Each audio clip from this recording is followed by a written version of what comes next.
The housing market is crazy right now. I'm never gonna own a house. 244,900. Except housing inflation is dragging a bit, if I can say. $1,400 for 485 square feet. That is more than my mortgage. In 237 cities, a so-called starter home is now over $1 million. I think there's an affordability crisis.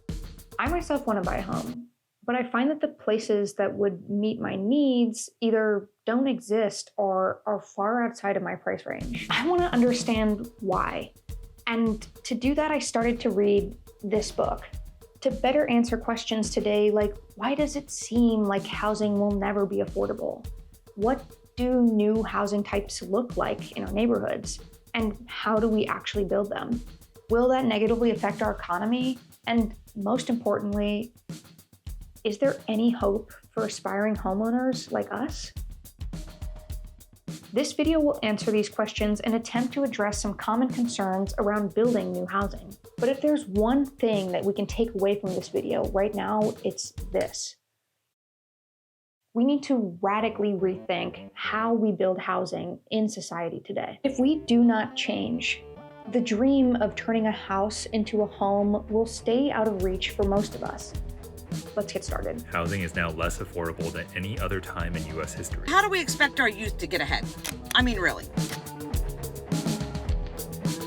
Pause for a sec.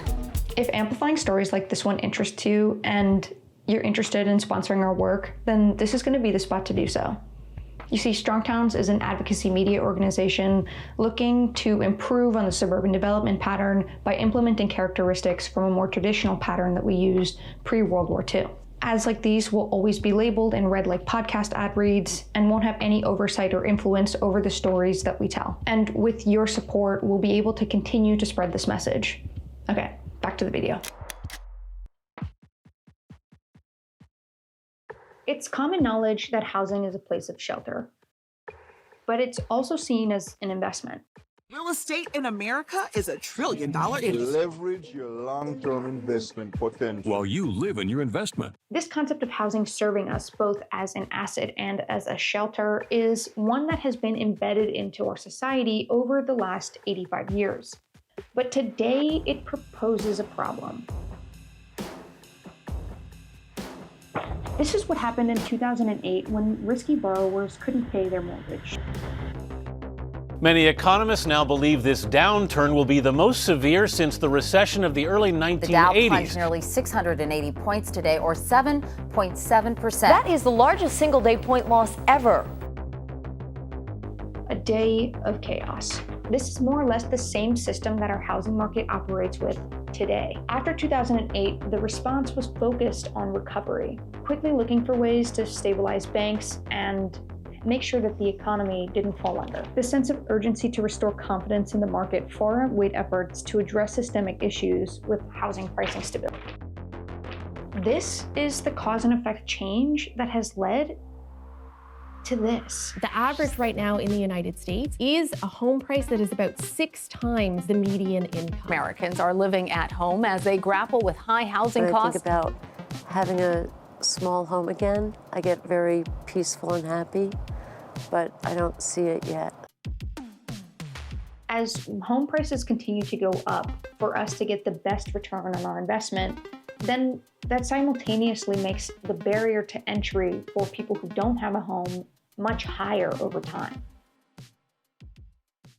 So the big question, how do we lower it? In affluent places we work, the biggest problem is affordable housing. In poor places where we work, the biggest problem is affordable housing. So what I have learned to do is go in and establish a price that the city, that the neighborhood can afford. See, different neighborhoods have a different median rent they can pay. So once I know what that number is, then I can take that number and back into how much square foot I can give you. A $750 a month space might have to be 300 square feet. Now, how do I make 300 square feet as good a quality as the good neighborhood that's $3,000 a month?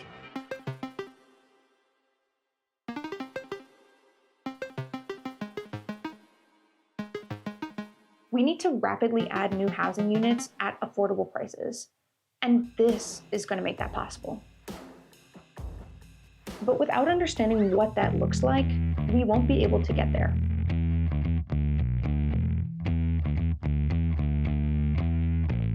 Okay, I want to start by looking at this image. This is the American dream. And at the crux of it all is the single family house, a symbol of security, stability, and wealth. A right we have tried to protect for everyone. And yet the systems in place meant to make houses easier to buy equally make them harder to obtain, limiting what a house could look like or how many can be built on a piece of land. It's actually why we see a lot of urban areas becoming more compact really quickly, because they're trying to relieve the pressures of housing demand. Because there's currently nowhere else in North America where we're able to accommodate for that demand with the housing needs in different places, other than in these areas that have been designated for urban use. And that's not to say that everywhere needs to become a city. That is not what we are saying here. We will get into why just in a minute. But even these cities cannot keep up with the demand. What's interesting is that this concept of housing as both an asset and a shelter is not the fault of any one individual, but systems, both public and private, that have built up this cultural idea that housing is an asset more than a place to call home. And two, the best home for a high quality of life is a single family house.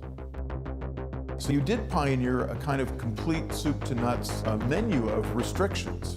Well, indeed. The whole idea here is that trying to put together a way of life for people, to create a package.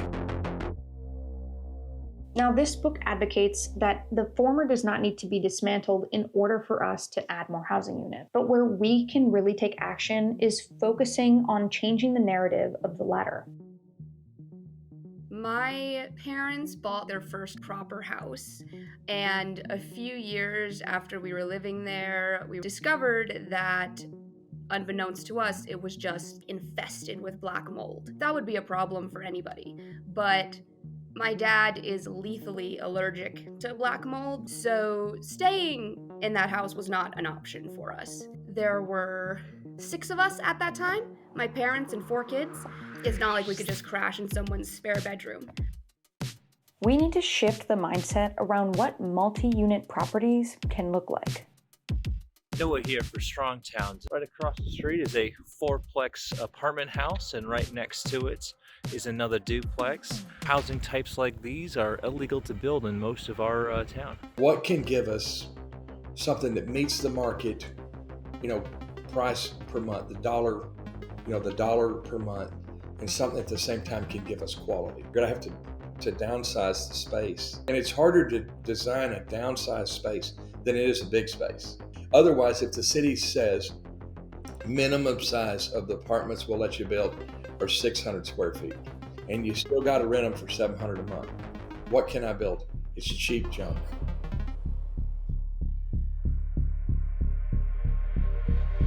Right now, we need to accept these additional home types as a dignified and necessary alternative to the single-family house. Right now, we have to allow people, regular people, to build these by right in order to meet the demand for housing. But right now, we don't have the right policies in place to get started.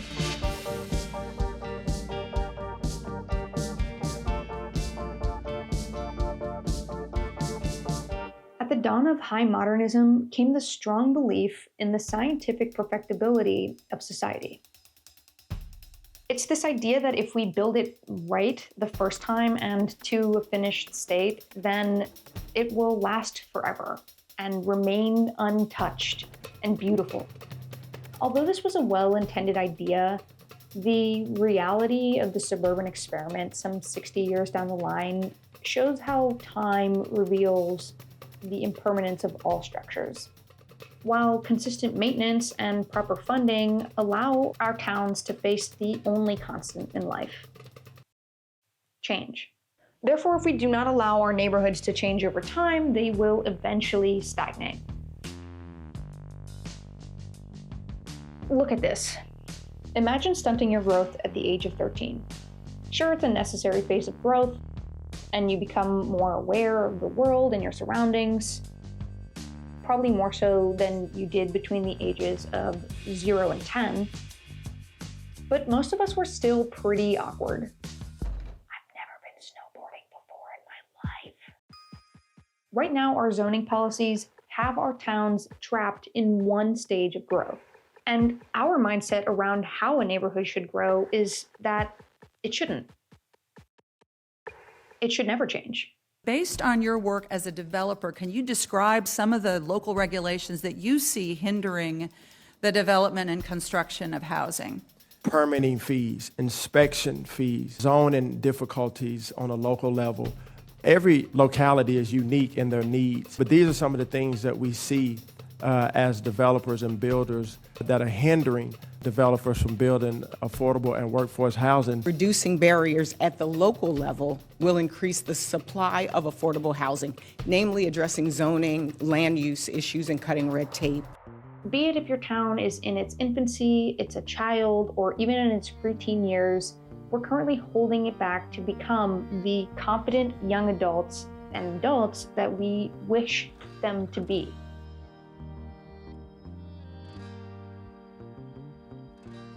So first and foremost, we have to be open to changing these policies and open to the idea that our neighborhood should change.